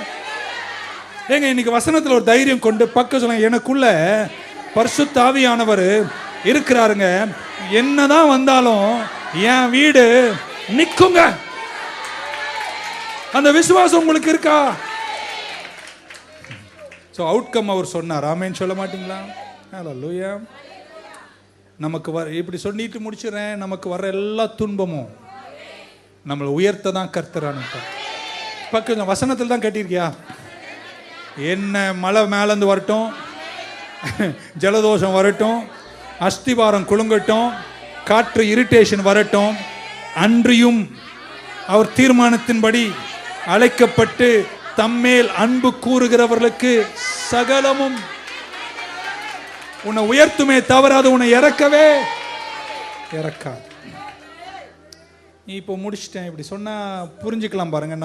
நம்ம காலத்துக்கு ஏற்ற மாதிரி சொன்னால், வெள்ளம் முடிஞ்சிச்சு, மழை ஓஞ்சிச்சு, இரிட்டேஷனும் முடிஞ்சது, எல்லா துன்பமும் ஒரு நாள் முடியும். அது சீக்கிரத்தில் நீங்கி விடும். இப்போது ஒரு வீடு நிற்குது, ஒரு வீடு போயிடுச்சு. நான் இப்போது ஒரு கற்பனையாக பேசலாம் நிற்கிறேன். நியூஸ் வருது, ஒரு வாரமாக திருவள்ளூர் மாவட்டம் எங்கிலும் பலத்த மழை பெய்யும். காற்றழுத்த தாழ்வு மண்டலம் அப்படின்னு நியூஸ் வந்துட்டே இருக்கு. இதை நீங்க என்ன செய்றீங்க? கேட்குறீங்க. கேட்டுட்டு நீங்க வீட்டில் நீங்க உங்க வீடு என்ன பண்ணிருக்கீங்க? உங்களுக்கு தெரியுது சில புயல்களெல்லாம் வாழ்க்கையில் வரப்போகுது. திருவள்ளூர் மாவட்டம் ஃபுல்லாகவும் மழை பெஞ்சிருக்குங்க. மொத்த மாவட்டத்திலும் மழை பெஞ்சிச்சு. இப்போ இயேசு சொன்னதை சொல்கிறேன், எல்லா வீடும் கவுந்து ஊந்துச்சு. பயங்கரமான காற்று, பயங்கரமான வெள்ளம், எல்லா வீடும் கவுந்துருக்கு. ஒரு வீடு மட்டும் அப்படியே நிற்குது. உடனே நமக்கு மீடியாலாம் இருக்கு இல்லைங்களா, உடனே வந்து என்னடா அது எல்லா வீடும் போச்சு இந்த ஊரில் ஆவடியில், இது மட்டும் எப்படி நிற்குது? உடனே ஒரு டிவி கேமரா எடுத்துகிட்டு ஓடி வந்து அங்கே நின்று அந்த கதவை தட்டுறாங்க. அவர் எழுந்தே வரல, அவருக்கு நடந்ததே தெரியல. ஏன்னா அவர் வீட்டில் அடித்ததெல்லாம் ஓகே. ஸோ அவருக்கு தட்டி கட்சியில் தூக்கத்தில் எழுந்து வந்து என்னங்கன்னு கேட்டார். இல்லைங்க உங்களுக்கு தெரியாதாங்கன்னு. தெரியுங்க, என்ன விஷயம்னு கேட்டார். ஊரில் இருக்கிற எல்லா வீடும் மழையில் போயிடுச்சு, உங்கள் வீடு மட்டும்தான் நிற்குது. எவ்வளோ துன்பங்களில் நிறைய பேர் அசைஞ்சு போயிட்டாங்க, நீங்கள் மட்டும் நிற்கிறீங்க, என்னங்க உங்கள் ரகசியம்னா? அவர் சொன்னார், நான் இப்போ இல்லைங்க, அப்போவே வாரம் வெதர் ரிப்போர்ட் கேட்பேன். இன்னைக்கு மழை வரும்னு எனக்கு நல்லா தெரிஞ்சதுனால நான் அவங்கள மாதிரி சும்மா மணல் மேல கட்டலைங்க, என் அஸ்திபாரத்தை நான் ஆழமா கட்டினேன். அதனால என் வீடு, நான் வீடுன்ற போது இந்த வீடை சொல்லுங்க, வாழ்க்கைய நீங்க நல்லா கட்டினீங்கன்னா, ஆழமா கட்டினீங்கன்னா, பக்க சொல்லுங்க, ஏனோ தானும்லாம் வாழ முடியாதுங்க. வசனத்தை கேட்டதன்படி செய்கிறவர்கள் பாறையின் மேல் கட்டியவர்கள். ஒரு ஆமேன் சொல்ல மாட்டீங்களா? எனக்கு அப்பவே தெரியும், தாய்க்கு பெண்ணுக்கு பிறந்தவன் எவனுக்கும் துன்பங்கள் உண்டென்றும் அவனுடைய ஆயுசு காலங்கள் நீடித்திருக்காதென்றும் எனக்கு நன்றாக தெரிந்து, எனக்கு இருக்கின்ற குறுகிய காலத்தில் வசனத்தை கேட்டு அதன்படி நான் எல்லாவற்றையும் செய்து வாழுகிறபடினால் அவங்க படபடன்னு கட்டினாங்க, நான் கொஞ்சம் மெல்லமாக தான் வளர்ந்தேன். ஆனால் என் அஸ்திபாரத்தை நான் நன்றாய் கட்டியிருக்கிறேன். வசனத்தின் மேல நான் கட்டி நிப்பேன்னு சொல்றவங்க மட்டும் தலை மேல கை தட்டி ஒரு ஆமீன் சொல்ல மாட்டீங்களா? ஹல்லேலூயா. இப்போ நான் சொல்லி முடிச்சிட்டேன், பக்கத்தில் நான் இம்மட்டும் ஜெயிச்சிட்டேங்க. எவ்வளோ பேர் இடறி போனார்கள், எவ்வளோ பேர் இன்னைக்கு சபையில காணாமல் போனார்கள், எவ்வளோ பேர் பின்மாறி போனார்கள், எவ்வளோ பேர் திரும்ப மீன் பிடிக்க போனார்கள், எவ்வளோ பேர் ஊழியத்தை விட்டு போனார்கள். ஆனால் நானும் என் வீட்டாரும் இந்த 30 வருஷம் நின்றிருக்கிறோம், ஜெயிச்சிருக்கிறோம், இன்னைக்கும் நிக்கிறோம். காரணம், நாங்கள் வசனத்தை சார்ந்து வசனத்தின் மேல் கட்டப்பட்டவர்கள். நல்ல ஒரு ஆமீன் சொல்ல மாட்டீங்களா? ஜெயிச்சிட்டீங்களா? நின்றுட்டீங்களா? மலை மேல வந்துச்சா? அஸ்திபாரம் குலுங்கிடுச்சா? எவ்வளோ உங்களை சுத்தி சுத்தி சொரண்டி எடுத்தாங்க பாருங்க, அத்தனையும் தாங்கி இன்றைக்கும் தலை நிமிர்ந்து நடக்கின்ற விசுவாசிகளாய் நீங்கள் நிற்கிறீர்களே. தீயையும் தண்ணீரையும் கடந்து வந்தீர்கள், ஆனால் இடுப்பின் மேல் பாரத்தை வைத்தார்கள். ஆனால் கர்த்தர் உங்களை கைவிடாமல் உங்களை விசாலத்தில் கொண்டு வந்து இன்றைக்கும் நிற்க செய்ததற்கு காரணம், உங்கள் வீட்டை நீங்கள் வசனத்தின் மேல் கட்டினீர்கள். Build your house upon the word. வரும் போகும், ஆமென் சொல்ல மாட்டீங்களா? பணம் வரும், பணம் போகும், மனிதர்கள் வருவார்கள், மனிதர்கள் போவார்கள், நாங்கள் நிலைச்சிருப்போம். பக்கம் வருகை வரைக்கும், மரணம் தாமதித்தால் வருகை காணும் வரைக்கும் நானும் என் வீட்டாரும் கர்த்தரையே சேவிப்போம். உங்களை பற்றி தான் இன்னைக்கு நான் சாட்சி சொல்ல வந்திருக்கேன். நீங்க இவ்வளோ தூரம் நின்றுட்டீங்க. எத்தனை தான் இடர்கள் வந்தாலும் விசுவாசத்தில் நிலைச்சிருப்பேன். எனக்காக அப்பா நீர் வைத்த இந்த பாதையில நான் கர்த்தரை நம்பி ஓடுவேன்னு சொல்றவங்க மட்டும் ஒரு கையை தட்டிட்டு நம்ம எழுந்து நிற்கலாமா? Shall we stand in the presence of God? Thank you Jesus. புயலை கண்டோம், மழையை கண்டோம், காற்றையும் கண்டோம், ஆனால் கர்த்தர் எங்களை கைவிடல. காரணம், நாங்கள் வசனத்தை நம்பி நின்றோம். நல்ல அஸ்திபாரத்தை கட்டுங்கள். 3 முறை சொல்வேன். நல்ல அஸ்திபாரத்தை ஒரு கிறிஸ்தவ குடும்பமாக நீங்கள் கட்ட வேண்டும். துன்பங்கள் சகஜம்தான், ஆனால் நீங்க நிற்கணும். I am a survivor. எவ்வளோ வருஷம் கடந்து வந்துட்டீங்க? நான் எப்பவுமே சொல்வது 31 வருஷம். இன்னொரு 30 வருஷம் ஆனால் நான் 31 வருஷம் சொல்லிட்டே இருப்பேன். நான் கடந்து வந்தேன், நான் இன்னைக்கும் நிற்கிறேன். நிற்பதும் நிர்மூலமாகாமல் இருப்பதும் கர்த்தருடைய கிருபை. என்னை கைவிடாத தெய்வம். என்னை வாழ வச்சார். இடர்கள் வந்தாலும், துன்பங்கள் வந்தாலும், நிறைய நெருக்கடிகள் வந்தாலும் கர்த்தர் என்னை நிறுத்தி அழகு பார்ப்பார். Therefore, he who hears and does according to the word, he is likened to a man who built his house upon the rock. But who heard but did not do it is likened to a man who built his house upon the sand. The rain came, the floods came, the wind blew, but the house is still standing. எத்தனைதான் இடர்கள் வந்தாலும் விசுவாசத்திலே நிலைத்திருப்பே. எனக்காக அப்பா நீ வைத்த இந்த பாதையிலே ஓடுகிறேன். எனக்காக அப்பா நீ வைத்த இந்த பாதையிலே. I repeat this word just for your understanding. Rock means sand organized. Sand means rock disorganized. நல்லா கேட்கணும். பாறைன்னா என்ன தெரியுமாங்க? ஒழுங்குபடுத்துதல். மணல்னா என்ன தெரியுமாங்க? ஒழுங்கு கெட்டது. நான் மணலை தான் சொன்னேன், நீங்க ஏன் சொல்லிக்கிறீங்க? One more time. பாறை என்பது மணலின் ஒழுங்கு தன்மை. மணல் என்பது பாறையின் ஒழுங்கற்ற தன்மை. நம்ம எல்லாத்தையும் ஒழுங்குபடுத்துது. எசேக்கியாவை பார்த்து கர்த்தர் சொன்னார், உன் வீட்டை ஒழுங்குபடுத்து. எதெல்லாம் ஆர்கனைஸ் பண்ணணும்? செல்வத்தில் நாட்களை தள்ளாதிருங்கள். குடும்பத்தில், வியாபாரத்தில், விசுவாச பாதையில், ஆவிக்குரிய வாழ்க்கையில் எதையெல்லாம் ஆர்கனைஸ் பண்ணணுமோ இந்த நாட்களில் பாறையாக மாற்றுங்கள். டிஸ்ஆர்கனைஸ்டாக இருப்பதெல்லாம் நிலைக்க முடியாது. இன்னைக்கு எல்லாத்தையும் சரி பண்ணுகிற கிருபையை கர்த்தர் உங்களுக்கு தருவாராக. ஏனோ தானோ என்று அலைஞ்சு திரிஞ்சு வாழாதிருங்கள். ஆமென் சொல்ல மாட்டீங்களா? இன்னும் நீங்கள் நிற்கிறீங்க, அதோ யாரோ உங்களுக்காக ஜெபிக்கிறாங்க. Build your house properly. நல்ல அஸ்திபாரத்தோடு கட்டுங்க. சீக்கிரம் நம்ம ஒரு நாள் சொல்லணுமா வேணாமா? நம்ம 80வது வயதில் நம்ம எழுதணும், நான் இளைஞனாயிருந்தேன், முதிர் வயதும் உள்ளவனானேன், ஆனால் நீதிமான் கைவிடப்படுவதையும். எனக்கு ஒரு ஆசைங்க, என் சந்ததிகளும் உங்க சந்ததிகளும் ஒரு நாள் கூடி இந்த ஊழியத்தில் நின்று கரங்களை உயர்த்தி, கர்த்தாவே நீர் எங்களை நடத்தினீர், நல்லவர் என்று சொல்லும் சாட்சியை எழுதி முடிப்பாராக. எழுதி முடிக்கிற கிருபையை தருவாராக. கரங்களை மேல உயர்த்தி, என்னை நடத்தினார்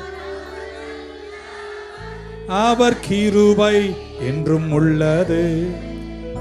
என்னை நடத்தினார் கிருபை என்றும் உள்ளது. தேவ கிருபை என்றும் உள்ளது. அவர் கிருபை என்றும் உள்ளது.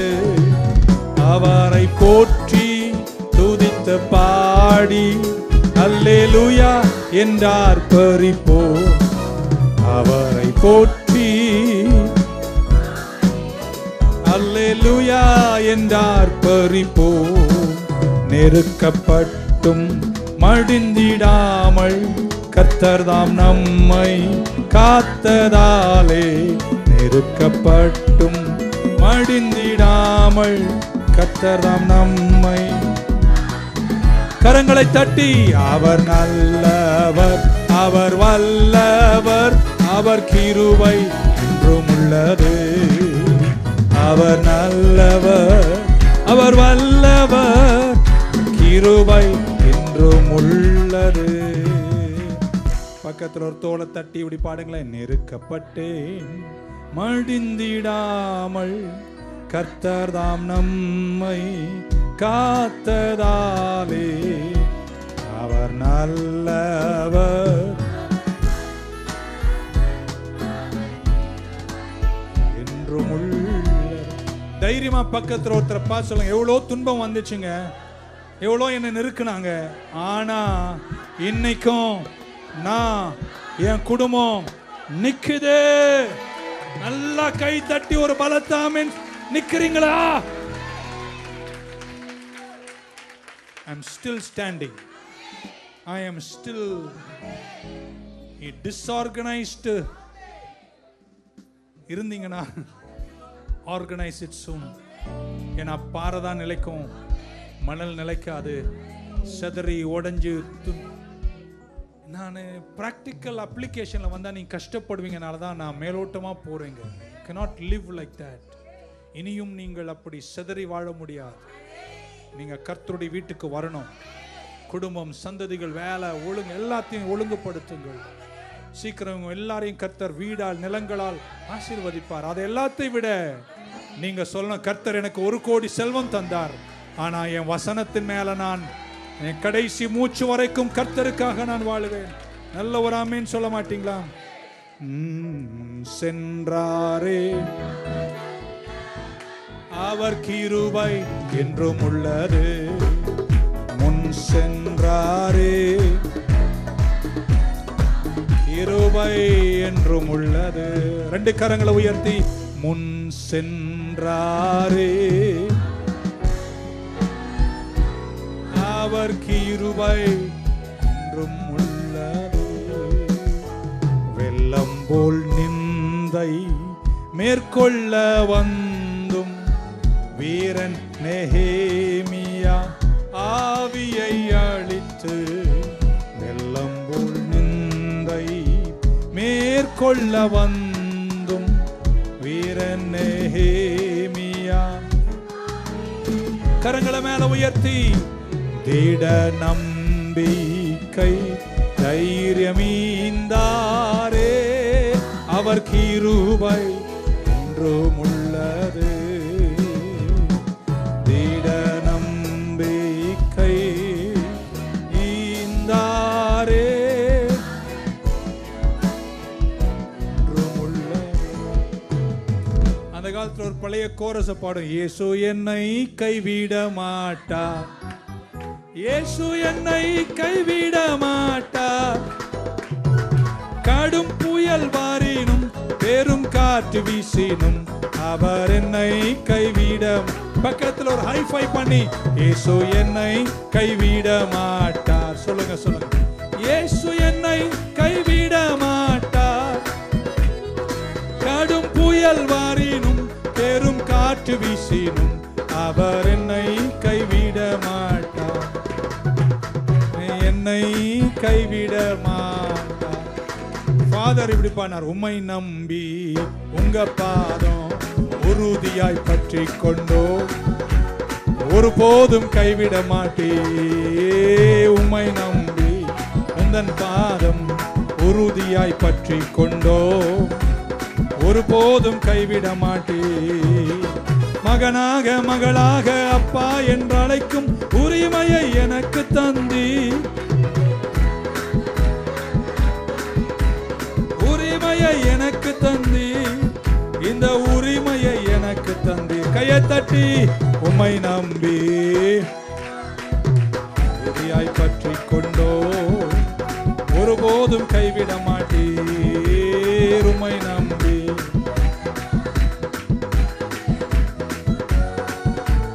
ஒருபோதும். பிரியமானவனே உன் ஆத்துமா வாழ்வது போல் எல்லாவற்றிலும் வாழ்ந்து சுகமாய். வாழ்க்கை என்பது போராட்டமே, நல்லதொரு போராட்டமே. வாழ்க்கை என்பது நல்லதொரு போராட்டமே. ஆவி தரும் பட்டயத்தை எடுத்து போராடி வெற்றி பெறு. பிரியமானவனே ஆத்துமா வாழ்வது போல் எல்லாவற்றிலும் வாழ்ந்து வாதை உந்தன் கூடாரத்தில் அணுகாது மகனே. பொல்லாப்பு நேரிடாது நேரிடாது மகனே.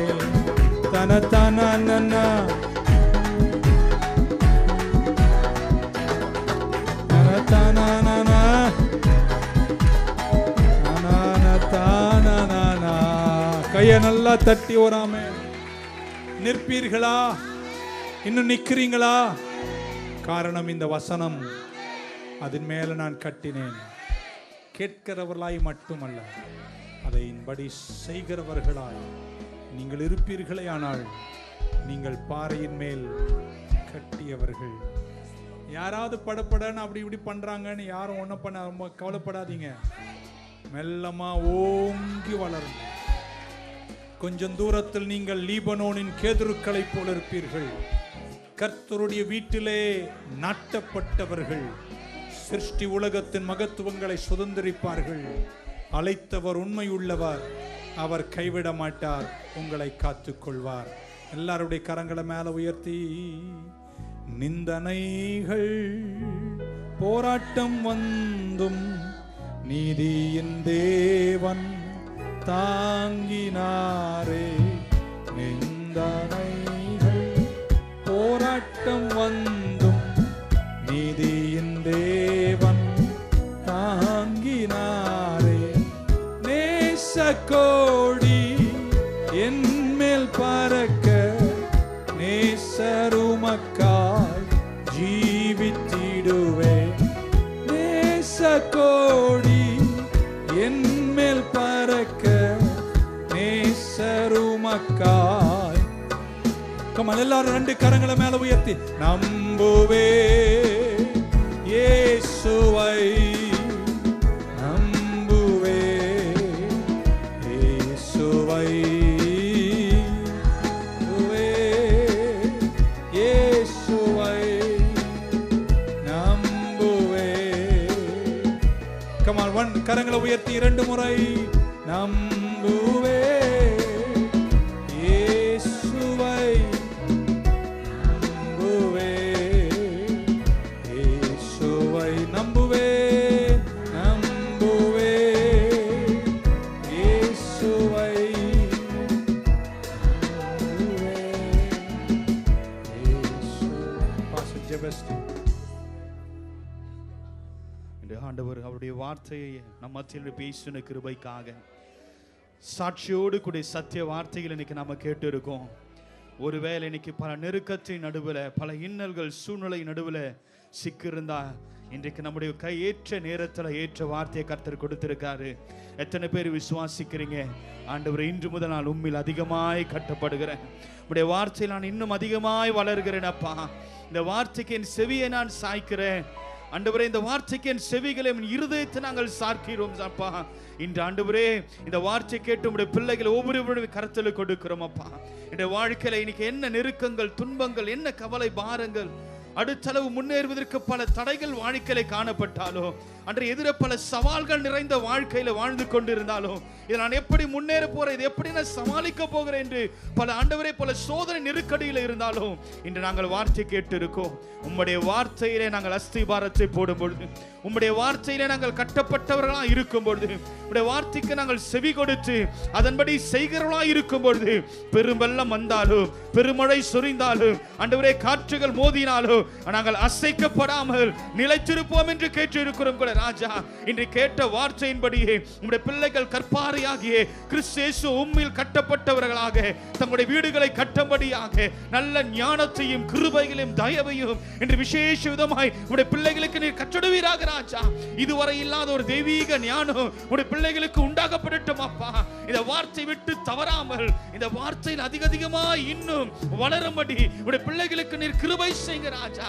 ஆண்டவரே, யோசிப்பு ஆண்டவரே சொன்னது போலவே ஆண்டவரே, இன்று உம்மை வார்த்தைக்கு நிலைத்திருக்கும்படி அவனை காரிய சித்தருளாய் மாற்றினது போல இன்று உடைய பிள்ளைகள் ஒவ்வொருவரும் தங்கள் காரியங்களை நேர்த்தியாய் செய்வதற்கான ஆற்றலை தருவீராக. யோசுவாய் சொன்னது போல நானும் என் வீட்டாரும் என்றால் கர்த்தரையே சேவிப்போம் என்று உடைய பிள்ளைகள் ஒவ்வொருவரும் குடும்பமாக உடைய சபையில் அவர்கள் கால்கள் நிற்கும்படியாக ஆலயத்தில் நாட்டப்பட்ட பச்சையான ஒளிமர கன்றுகளாய் உமக்கென்று கனி கொடுக்கும்படி உடைய பிள்ளைகளை நீர் ஆசீர்வதிங்க ராஜா. எதிராக இருக்கிற எல்லா சவால்கள் சத்துருக்களையும் ஜெயிப்பதற்கான ஒரு ஆற்றல் உடைய பிள்ளைகள் சிரசின் மேலே இப்பொழுது ஆவியான ஒரு அபிஷேக கரம் இறங்கட்டும் அப்பா. இந்த விசேஷித்த அபிஷேகத்தாலும் ஆசீர்வாதங்களினாலும் உடைய கிருபையினால் உடைய பிள்ளைகளை நிரப்பி ராஜா. உலகத்தில் இதுவரை யாரும் ஆண்டவரே சாதிக்காத எட்ட முடியாத உயரங்களை உடைய பிள்ளைகள் எழுந்து எட்டும்படி அவளை சாதித்து உயர்ந்து நிற்கும்படி இந்த விசேஷித்த கிருபைகளை நீ கட்டடபடியா நாங்கள் ஜெபிக்கிறோம் அப்பா. தொடர்ந்து இந்த வார்த்தையில் இன்னும் அதிகமாய் இரவும் பகலும் இதில் தியானமாய் இருந்து எழும்பி பிரகாசித்து நீர்க்காரல் ஓரமாய் ஆண்டவரே கனி கொடுக்கிற விருட்சங்களாய் இருந்து எழும்பி பிரகாசிக்க நீரே கிருபை செய்யுங்க. நாளை நடக்கிற ஆராதனை முழுவதும் பொறுப்பெடுத்துக் கொள்ளுங்க.